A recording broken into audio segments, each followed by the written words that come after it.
درانه کتونکو السلام علیکم. زه محمد سلمان همدرد د حق غږ پښتو چینل خبري لنډیز کې ستاسو کوربه اوس تاسو پام را اړوم د مهمو خبرونو لنډیز ته.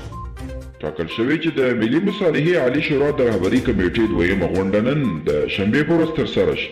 د ملي مصالحې عالي شورا ویان فریدون خوزن وایي چې د یادې غونډې مشري به ډاکټر عبدالله کوي. د امریکا پولیس وایي د نیشویل ښار چاودنې قصدي وه. چاودنه د ښار په زړه کې ګیز وختي شوې وه.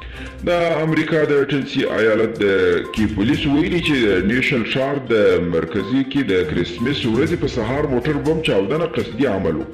چاودنه کې 3 ټپي شوي کسان روغتون ته وړل شوي او وضعیت یې اندېښمنونکی نه دی. 20 ودانیو ته هم زیان اوښتی و.